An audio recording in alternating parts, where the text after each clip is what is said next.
Elara Zane had exactly 45 minutes to pick up 3 trays of smoked salmon canapés, 2 cases of sparkling elderflower water, and a 5-tier cake that looked like it had been sculpted by angels. Of course the bakery's loading dock would be blocked, she muttered, shoving her keys into her purse as she stepped out of her aging van, the heat pressing down on her like a weight.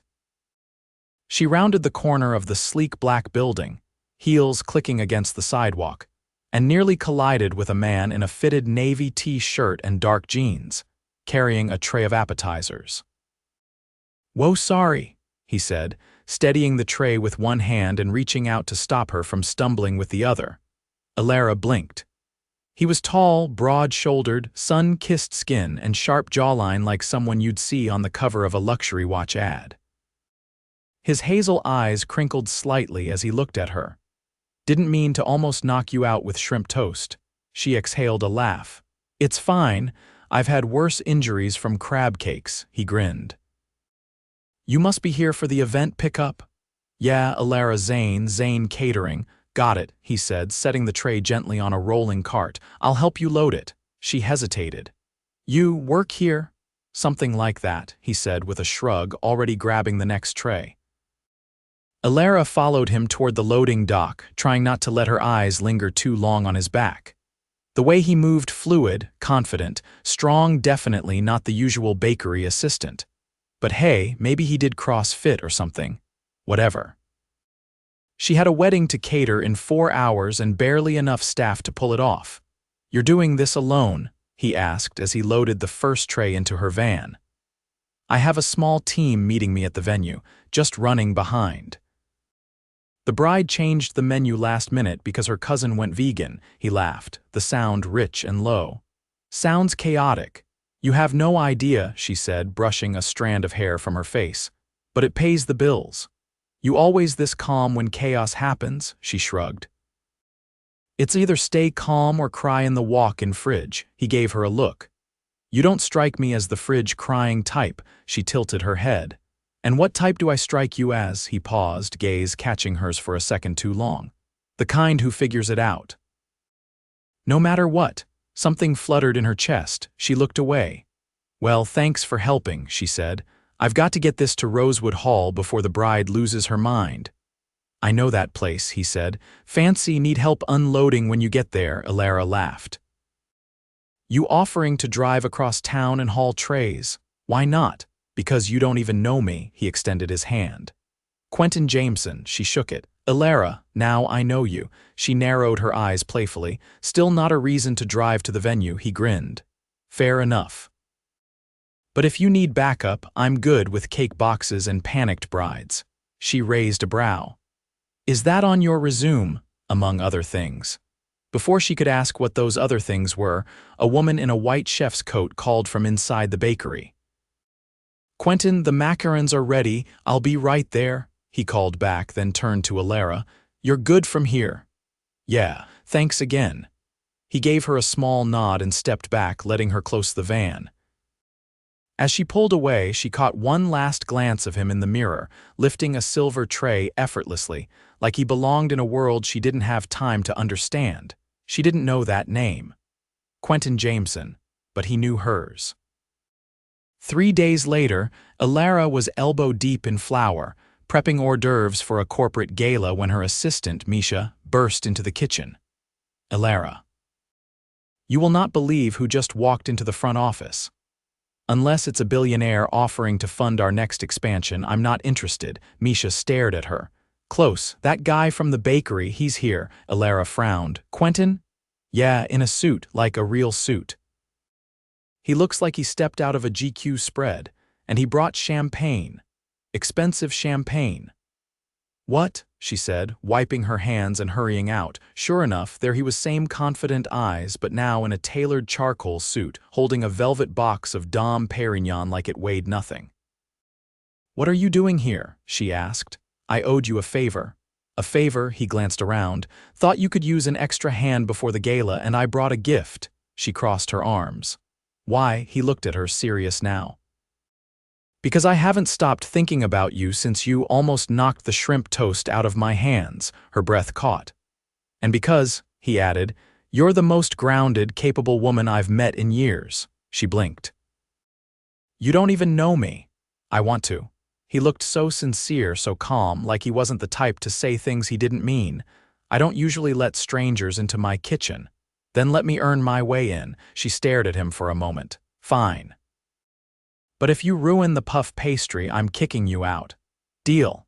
He followed her back into the kitchen, rolling up his sleeves. As he worked peeling cucumbers, slicing cheese, arranging skewers, it became clear he wasn't just doing this for fun. He was actually good at it, focused, intentional. So what do you really do? She asked. Finally, he smiled. You'll find out soon enough, she rolled her eyes. That's not ominous at all. The gala was a blur of champagne flutes, jazz music, and candlelight.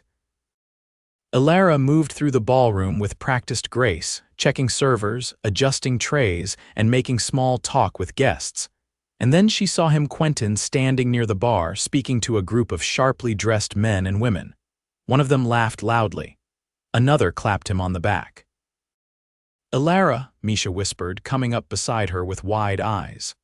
That's Quentin Jameson. He owns the bakery and the building it's in, and the company that supplies half the venues in this city. Elara blinked. What? He's a millionaire, like Forbes profile kind of millionaire. He's the guy behind the Jameson Group. She stared at him, suddenly feeling the ground shift under her feet. He caught her stare from across the room, held it. Then, he started walking toward her, her heart pounded. He stopped in front of her, his voice low. I was hoping to tell you myself. But now that the secret's out, yeah, I own the bakery and a few other things. You helped me load trays into my van.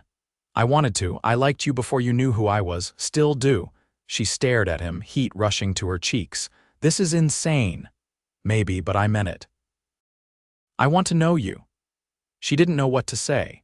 She'd been too busy building her business, surviving deadlines, staying sane. But something about him, his calm, his confidence, the way he made her feel like she wasn't alone in the chaos, made her want to take a step she never had before. She exhaled. Okay, one dinner, to start. His smile was slow, real. I'll take it. The restaurant Quentin chose wasn't the usual polished, marbled kind with menus printed on leather and waiters that hovered. It was tucked between a bookstore and a flower shop, lit by hanging lanterns and the warm flicker of candlelight from each table. Rustic charm, exposed brick, open kitchen. The kind of place that didn't try too hard because it didn't have to. I thought you'd appreciate somewhere that doesn't charge based on how many syllables are in the wine list, Quentin said as he pulled out her chair. Elara glanced around, taking in the scent of rosemary and wood smoke. It's perfect. I grew up 2 blocks from here, he said once they'd ordered. My dad used to bring me on Saturday nights when he was flush enough to afford it. She leaned forward, curious. What did he do? Construction, foundations, and framing. Never got rich, but he built things that lasted. And your mother, his gaze flickered just for a second. She left when I was 11, didn't want the slow climb, wanted something shinier. Elara hesitated. That must have been, it was what it was, he interrupted gently. Taught me to keep my circle small, trust what people do over what they say. She nodded slowly. I can understand that. The server arrived with grilled artichokes and a bottle of wine that tasted like summer in the Italian countryside. Elara tried to ignore how easily she was relaxing, how each minute with him made it harder to keep her guard up. So, she said, turning her attention to him, you didn't just wake up one morning and decide to build an empire. He tilted his head. No, I started with a single commercial kitchen. After I bought the building, I realized most of my tenants were struggling with logistics, so I offered storage, then equipment, then marketing support. It snowballed into owning half the city's top venues, among other things, he admitted, but it's not just about ownership. I like solving problems, scaling solutions. She studied him. You sound like someone who never stops moving. I'm learning to slow down, he said, eyes locked on hers, or at least to make time for the things that matter. Elara felt the air shift, a subtle charge between them that had nothing to do with candlelight or wine. She straightened in her seat. You barely know me. I know how you handle pressure. I know you don't flinch when things go wrong. I know you've built something on your own terms and you don't let anyone underestimate you." Her voice came out quieter than she intended. "That's not the same as knowing someone." "No," he agreed. "But it's enough to know I want to." They left the restaurant just after 10, the sidewalk slick from an earlier drizzle. Quentin walked her to her van, hands in his pockets. She could hear the soft hum of traffic, the occasional honk, the buzz of a neon sign across the street. "You always drive the van?" he asked, glancing at the battered side panel. "It's not glamorous, but it's dependable, kind of like me." He smiled at that. "I'll try not to take offense." She turned to face him. "This was nice, unexpected." "That's the thing about unexpected," he said. "It changes everything." She opened the driver's side door, paused. "So what happens now?" "I keep showing up," he said simply. "Unless you tell me not to." She didn't move for a second. Then she stepped into the van, closed the door, and watched him through the window as he took a step back, hands still in his pockets, expression unreadable. She didn't say anything. But she didn't drive away immediately either. The next morning, Elara arrived at her kitchen early.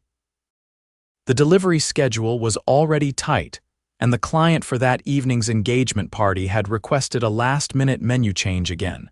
Misha was already there, apron on, sorting through a stack of invoices. "There's a package for you," she called out over the clatter of pans. "It's on top of the pastry case." Elara crossed the room and froze when she saw it. A long black box with her name handwritten in gold ink. Inside, nestled in soft tissue, was a chef's knife. Not just any knife, it was Japanese forged steel, the kind she'd only ever admired from behind glass. Balanced, razor sharp, engraved at the base was a single word, unstoppable. There was no card, only a folded sheet of parchment with a reservation confirmation for a table at La Maison on Friday night. Her name, +1, Misha, read over her shoulder. "Okay.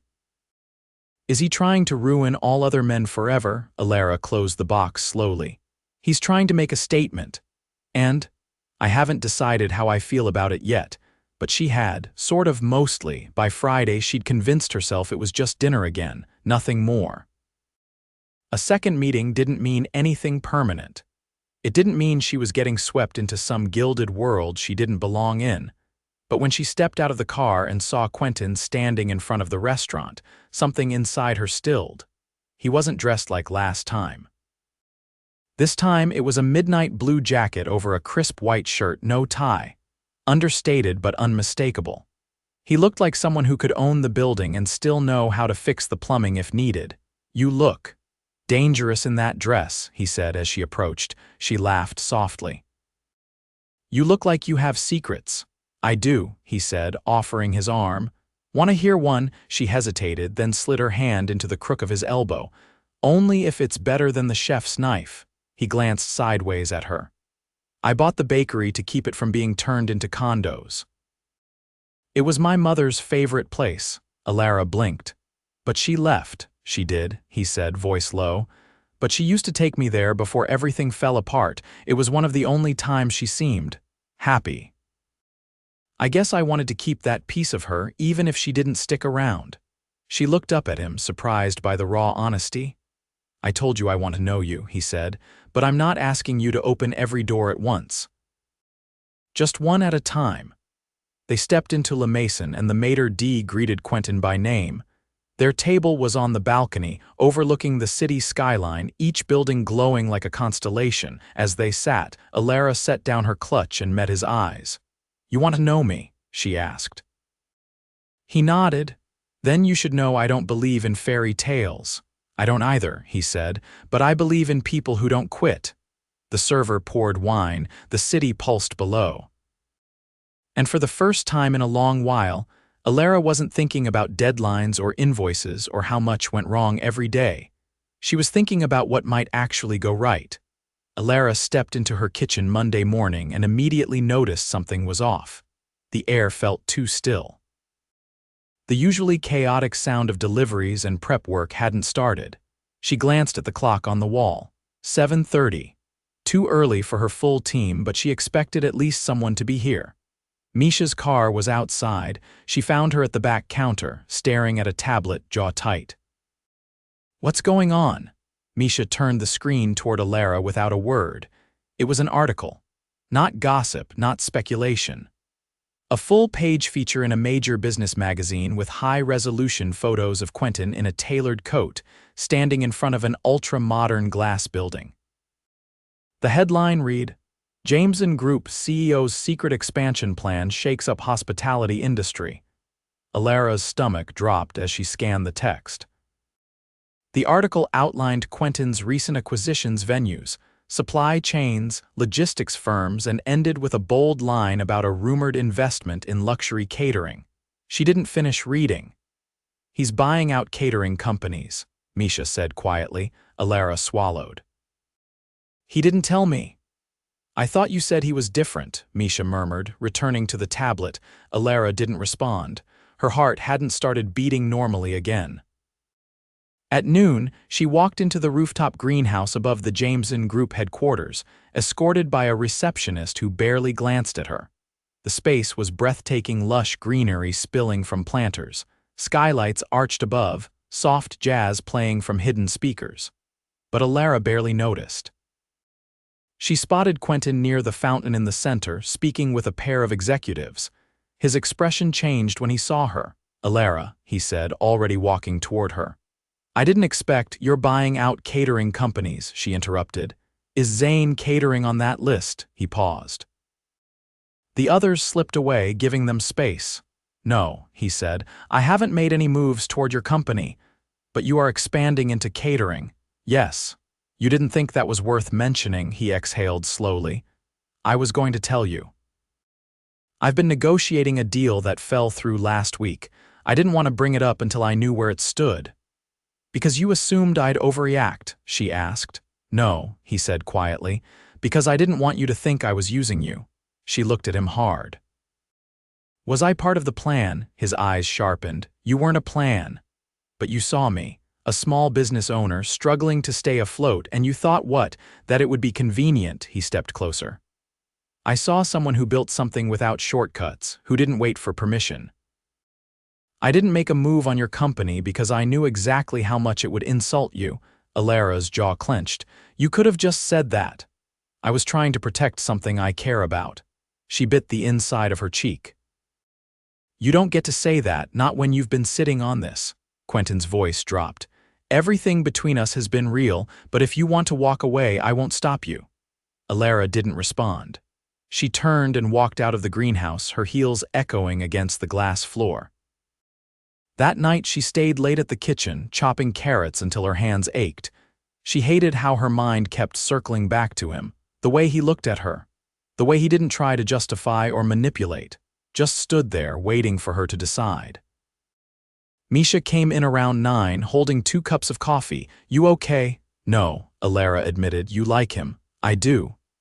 "Then why are you here turning carrots into confetti?" Elara put down the knife. "Because I don't know if I can trust him."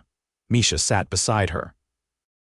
"You trust your gut better than anyone I know." "What does it say?" Elara closed her eyes.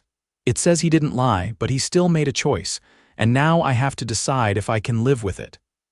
The next day, Elara was in the walk-in refrigerator when she heard shouting from the front office.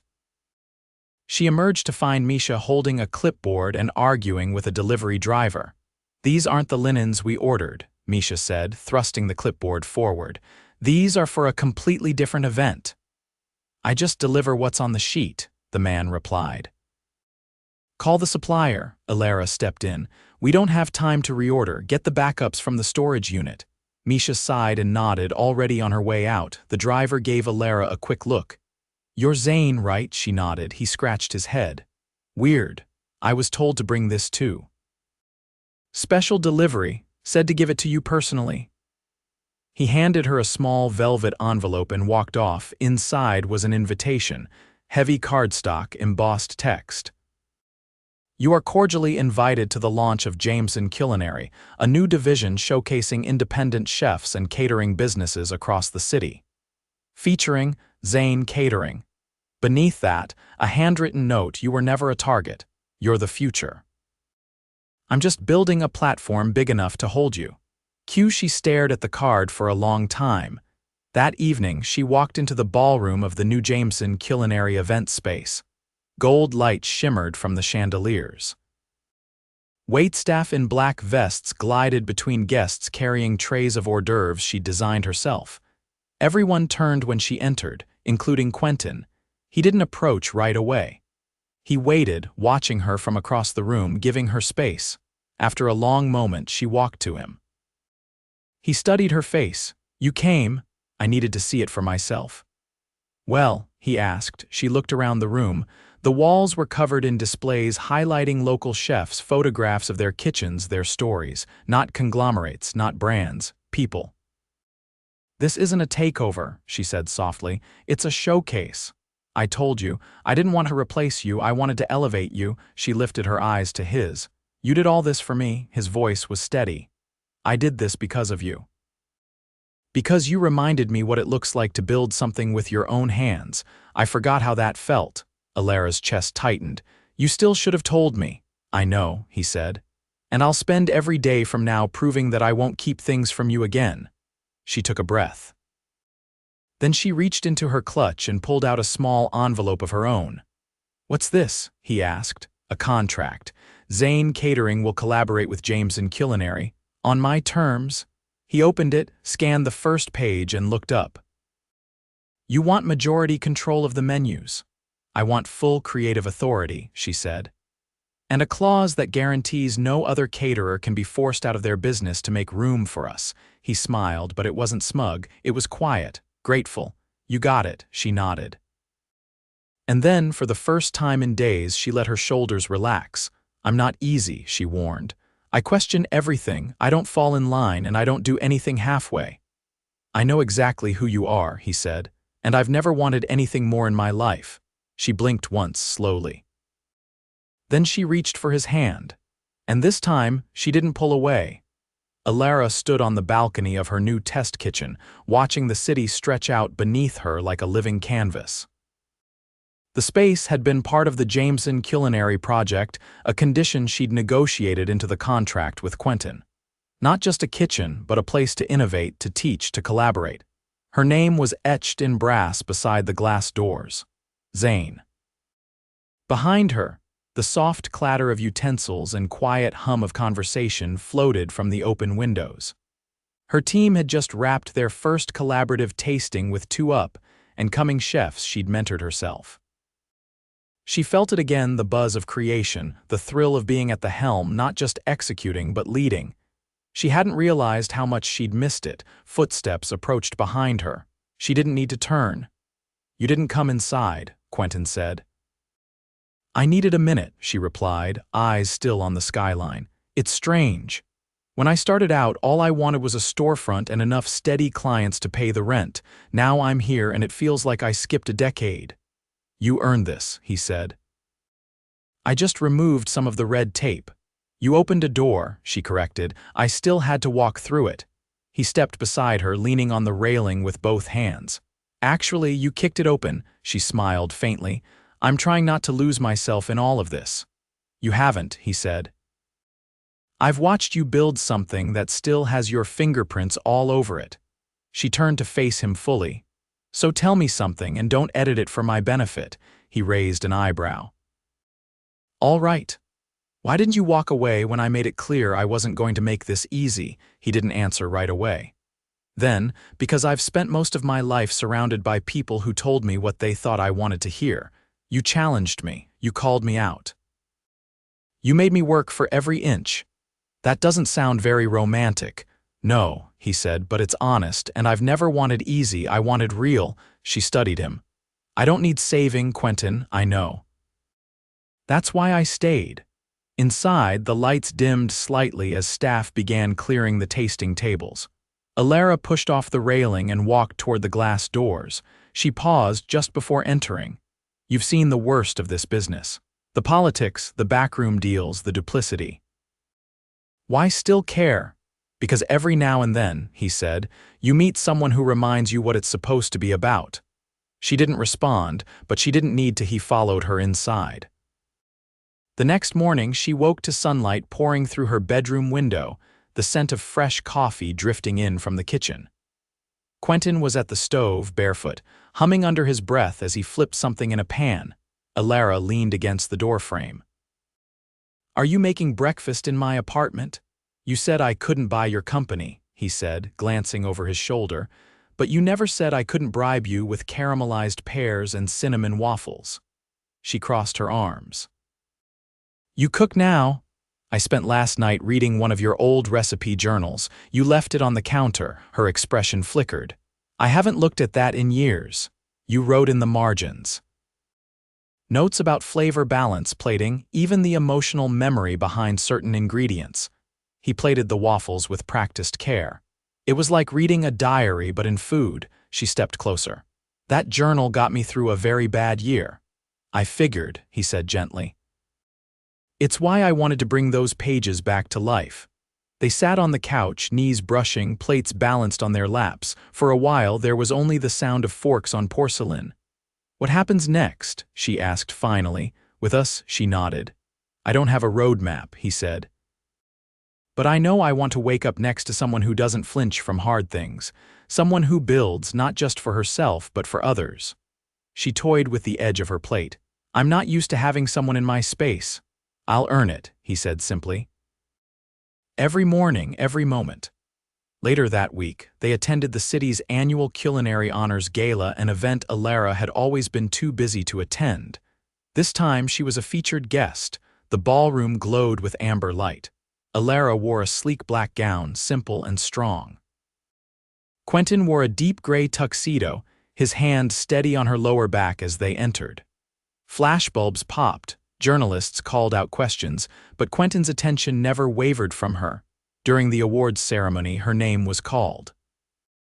Not for an honorary mention, but for the Rising Innovator Award given to a chef whose work had transformed the local culinary scene. Elara walked to the stage, pulse racing. She accepted the plaque with a quiet nod, then turned to the microphone. "I used to think success meant survival," she began. "But this year, I learned that building something meaningful isn't just about staying afloat. It's about creating space for others, for new voices, for risk, for truth." She paused, letting her eyes find Quentin in the crowd. "And sometimes it's about letting someone walk beside you, not ahead. Not behind, beside." Applause erupted.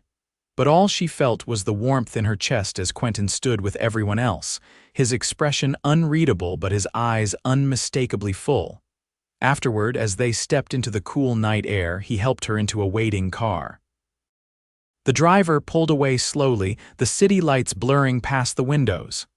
"I know you don't believe in fairy tales," Quentin said, his voice low.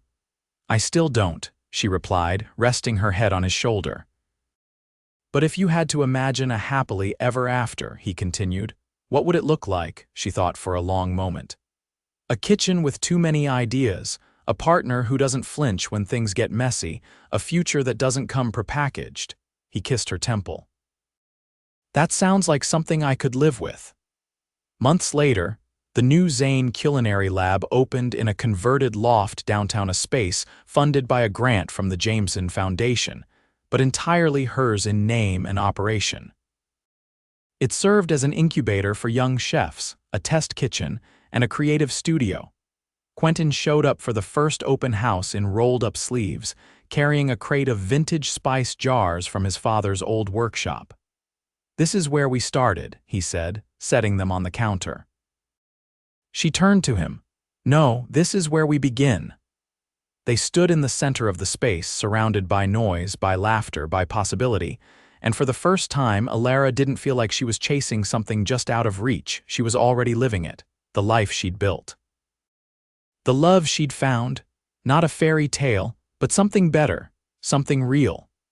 Quentin shifted the final crate onto the shelf, brushing dust from his sleeves as Elara emerged from the back corridor of the lab, clipboard in hand and a slight crease between her brows. "You reorganized the storage again," she said, scanning the shelves. "I optimized it," he corrected, straightening a tray of copper pans. "Your dry goods were mixed with your plating supplies. That felt criminal." She narrowed her eyes. If I can't find the truffle oil before the press demo tomorrow, I'm holding you personally responsible. He crossed the room and leaned against the counter. You mean the bottle I labeled and placed in the third drawer under tea? You're welcome. She set the clipboard down and gave him a long look. You're getting too comfortable around here. That's because I plan on sticking around. She folded her arms, but her tone softened. You've already done more than I ever asked. I haven't done nearly enough, he said, stepping closer. Not yet. There was a pause, the kind that hummed with something unspoken. Then Elara turned away abruptly. You didn't tell me your father's foundation grant was up for renewal. Quentin stilled. You found the documents. They were in the wrong folder, she said, raising an eyebrow, which I assume was your version of hiding them. He walked past her to the window, looking out at the street below. I didn't want you to feel obligated. Quentin, this lab wouldn't exist without that grant. If the renewal doesn't go through, it'll go through, he said firmly. But I don't want you to think everything we've built here is tied to me. She stepped into his line of sight. Do you really believe I don't know the difference between a handout and a foundation investment? No, he admitted. But I've spent so long being the guy who fixes things with money. I didn't want to be that with you. Then stop treating me like I'll fall apart the second you're not holding everything together. His jaw flexed, but he nodded. Okay, she drew a slow breath. So let's set some terms, he lifted a brow. Terms? If we're doing this building a life, not just a business, then I need to know you'll let me carry the weight too. You don't have to shield me from the hard parts. He crossed to her and took both her hands. I've never wanted anything more than someone who'd meet me in the middle. Then stop trying to prove yourself to me. You already have. They stood there for a long moment, the sounds of the kitchen fading beneath the quiet rhythm of their breaths. Finally, Elara tugged him toward the back hallway. Come on, I need your opinion on something. He followed, curious, until they reached a small, unfinished space at the far end of the building. The walls were bare and a single pendant light hung from the ceiling.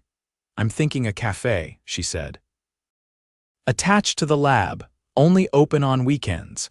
We'd serve experimental brunch menus from the chefs we're mentoring, a soft entry into the industry. Quentin ran a hand over the rough table in the center of the room. You've already designed it in your head, haven't you? Mostly. You want me involved, she gave him a look. We're partners, aren't we? He brushed his fingers against hers. In every way. The next few weeks passed in a blur of blueprints, permit meetings, and menu trials. Every decision was made together. Every challenge met side by side. Quentin didn't just show up, he immersed himself. From sourcing reclaimed wood for the cafe counters to testing coffee beans with Elara until midnight, he was present in every detail, not to take over but to contribute. Their relationship deepened in quiet moments, not grand gestures. Late-night walks down empty streets with takeout containers in hand, shared playlists during morning prep, heated debates over whether saffron belonged in pancakes. It was messy, sometimes infuriating and entirely theirs. One Saturday, as they were locking up after a tasting session, Quentin paused at the front door. Do you remember the night we met? He asked. She glanced at him. You mean when you nearly knocked me over with shrimp toast? He smiled. I knew then that you were different. But I didn't understand yet that you'd change everything. She leaned against the frame. You didn't change me. You just made space for me to be more of who I already was. He reached into his coat and pulled out a tiny velvet box. Her breath caught. I didn't plan some elaborate proposal, he said. No flash mobs, no fireworks, just this moment, just us. He opened the box. The ring was simple. A single diamond set in a band of brushed gold. I don't want to build empires without you. I want the kitchens that smell like cinnamon and sound like music. I want the chaos, the late nights, the stubborn debates. I want all of it if it's with you. She stared at him, heart thudding. I'm not asking you to change a thing, he said. I'm asking you to build this life with me. She didn't hesitate. Yes. He slipped the ring onto her finger and she pulled him into a kiss that tasted like every moment they'd fought for, every truth they'd earned. 6 months later, their cafe opened to a line that wrapped around the block. The weekend brunch menu was designed entirely by the first cohort of culinary apprentices, and the press coverage praised the space as a revolution in accessible fine dining. Elara stood behind the counter, apron dusted with flour, watching as customers filled every table. Her staff buzzed with purpose, the espresso machine hissed. Laughter echoed from the open kitchen. Quentin appeared beside her, 2 mugs of coffee in hand. "Full house," he said. She took the mug and sipped. "It'll be like this every weekend." He tilted his head. "How do you know?" "Because we built it right." They stepped outside together during the lull before the second seating. The sun cast a warm glow on the brick buildings across the street. He wrapped an arm around her waist. "I never thought I'd find someone who made me feel like this," he said. She leaned her head against his shoulder. "Like what?" "Like I'm exactly where I'm supposed to be." She turned to him, eyes shining. "Then let's stay right here, keep building, keep choosing each other." He kissed her softly. Every day, and they did. Through the seasons that followed, through the challenges and triumphs, through growth and stillness alike, they chose each other, again and again. Not because it was perfect, but because it was real. And because it was theirs.